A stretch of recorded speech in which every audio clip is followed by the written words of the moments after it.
Now we have a few more people sitting here, and I have to speak English because not all of them are fluent in German. And I think that the great thing also about your appeal that it's not a German-only thing, but international. Out of these 530 writers, I think you have 38 countries.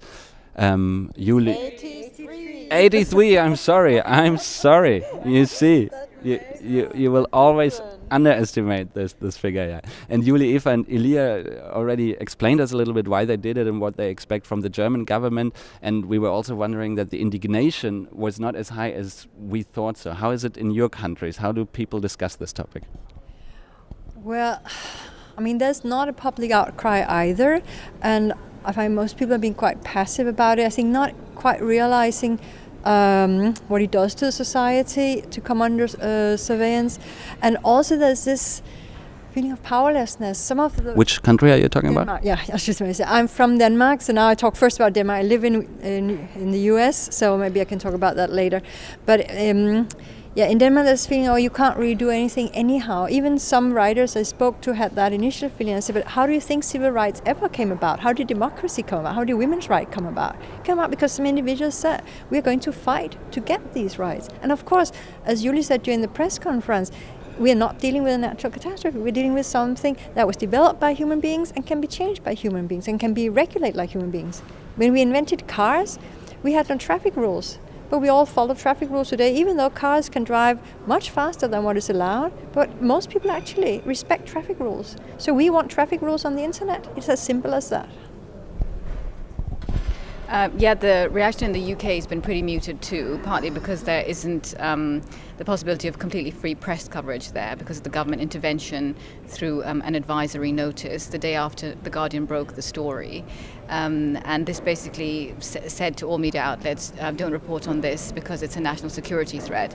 And many have followed that line and have really not covered the story at all, except generally to criticize The Guardian and kick out and say that they're publishing a handbook for terrorists and this kind of very heightened rhetoric that doesn't really help people get a proper picture of what's going on. The Guardian is doing a really great job, but I think that you need other voices commenting on such an issue so that it reaches different people in different ways.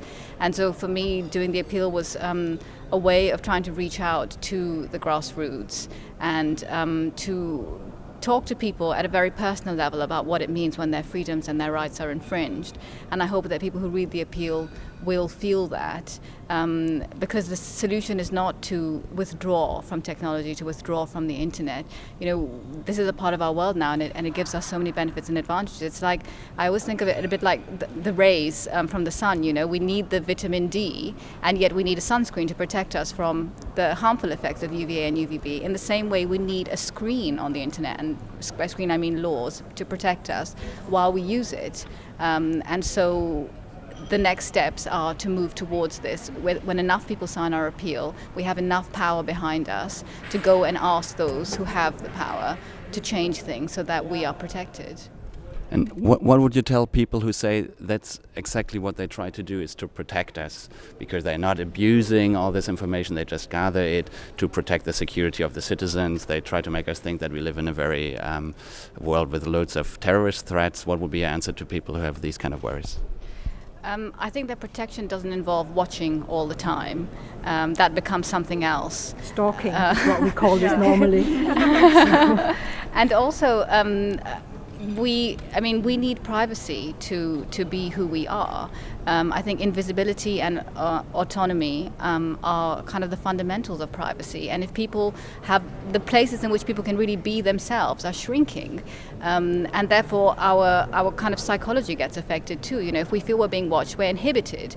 Already the Penn survey showed that 1 in 6 writers has thought twice about writing on a topic and have not done it. 1 in 6 have actually considered not writing on a topic, and that is absolutely shocking in democracies. We consider this kind of double thinking with totalitarian regimes, and the fact that it's happening in what we call democratic societies is a sign that something is very wrong and has to change.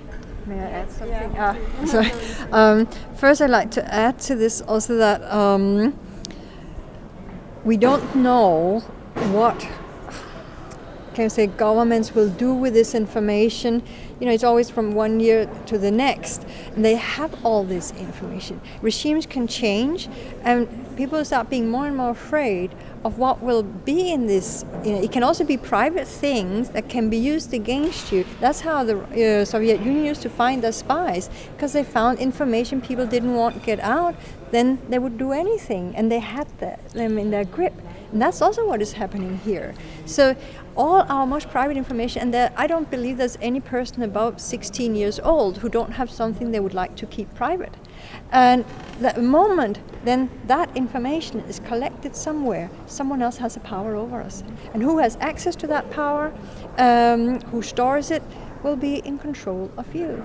So people start to try in all the different environments, which with surveillance is also the very most private environments, to conform to something they think cannot be used against them ever. Which means that unifies us all into something extremely boring, a shell of what is acceptable in the general potential other's eyes. And the individualism is finished. All what America so-called should stand for, the freedom of the individual, goes haywire. And one of the things, to come to my other country, the US, that why I'm so passionate about doing something like this, I don't want this to be seen as Europe against America, because I don't think that's what it's about. Our governments have as many in Europe surveillance, I can say, activities going on, I'm sure, as the Americans. It's, on the contrary, I think I would like to speak to the heart of the American population, saying this is what your country used to stand for, the freedom of the individual, what we all have dreamed of and fought for, that you're giving away. And the other thing, I don't understand conservative America is not up in arms, because if anything is big government, NSA is big government. NSA is government in on your, morning tray, And I think this will change when we keep speaking out.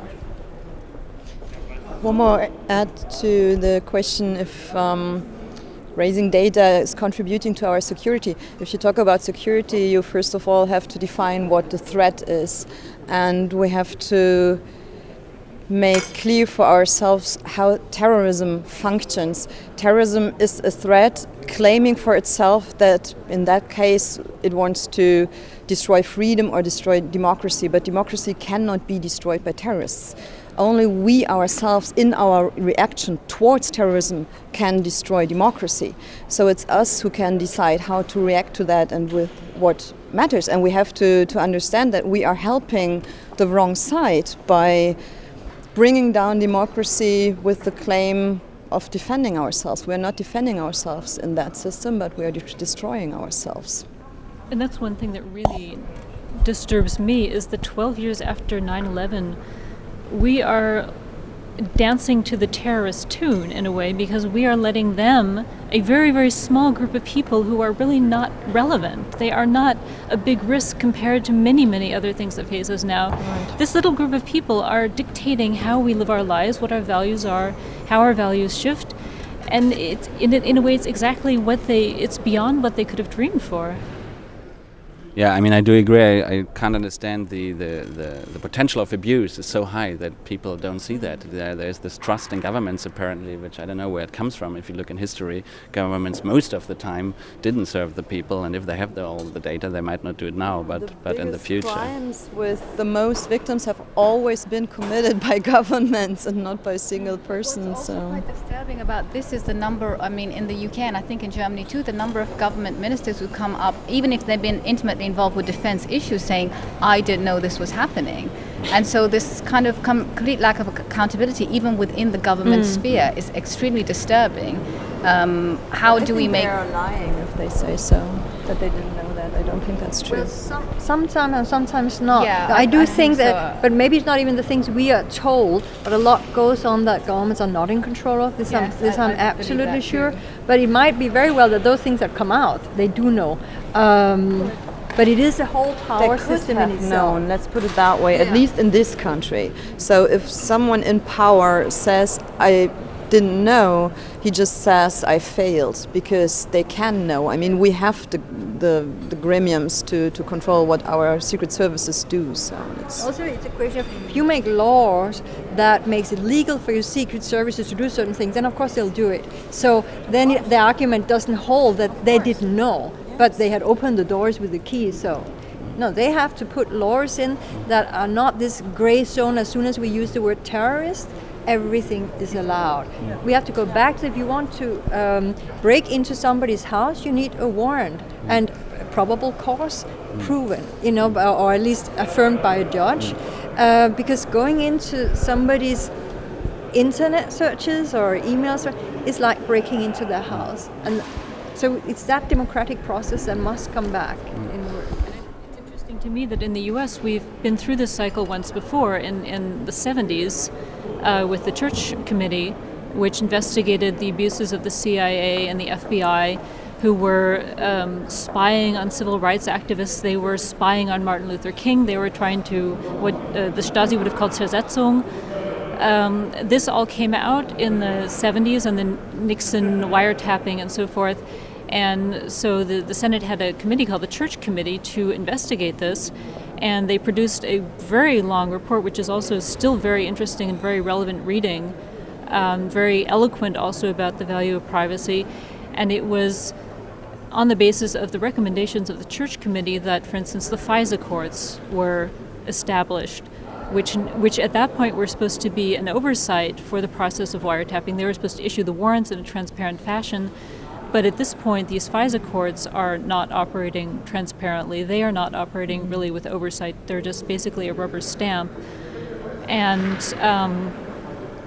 I think perhaps the cycle, we've sort of come full cycle, and people have forgotten about the things that people were worried about in the 70s. I mean, actually, Watergate was really peanuts and compared to what's going on now. But if you read the Church Committee reports now, it's so incredibly relevant and very, very wise. Their statements on privacy and government pressure on activists. And I think maybe we've just, too much time has passed since then, and we're due for another rediscovery of these values. Let me ask one last question. We are running this platform. It's called It Could Be Different in a free translation. So because we also think it's not a natural catastrophe what's happening, but it's politics, and we are here. I found it interesting that you said you want to have a UN convention on that. Do you believe, I think there's a lot of UN conventions around. I think also in this scandal there were laws who were infringed. It was not all legal the way it was.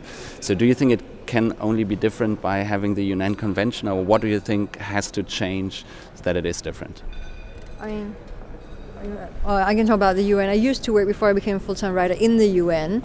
And I know when it functions, it works very well, the UN, and of course if conventions are not ratified by national law, are not respected, it doesn't matter that they are there, except it somehow does give a measurement, a moral measurement that people can use, to protest or to go to the government and say we don't like what's happening. Of course we shall fight also for the national laws, for European laws, but I think a UN convention would make a difference. It'll be the moral, if it comes out right, it'll be the moral compass that we can all run with.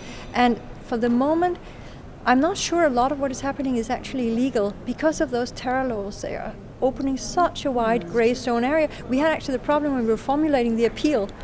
We could not or could hardly use the word legal because it has stopped mattering. And we cannot accept that our politicians make laws where what is legal and illegal becomes so blurred that it stops mattering on something that's so important for us. Yeah, I agree that the kind of universality that an institution like the UN affords is so important in this case. I mean, in the UK, for example, we have a government right now that wants to scrap the Human Rights Act, which is a mechanism through which the European Convention on Human Rights is implemented in the UK. And we don't have a constitution in the UK. They're promising to give us an alternative Human Rights Act, but without something as universal as the UN Declaration on Human Rights, we are naked as a population. I mean, what do we go to kind of say these are our rights? And so that's why there needs to be a really international, world-recognized declaration, which, as Janne said, people can use as a moral compass.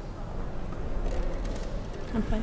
Okay, thanks a lot. You can sign the petition. We have a link on our website for sure. You'll find also the whole press conference, and you can also send us your comments and ideas on that, and we might publish some of them on It Could Be Different, Es geht auch anders, www.esgehtauchanders.de. Perhaps soon also international topic. Thanks for being here.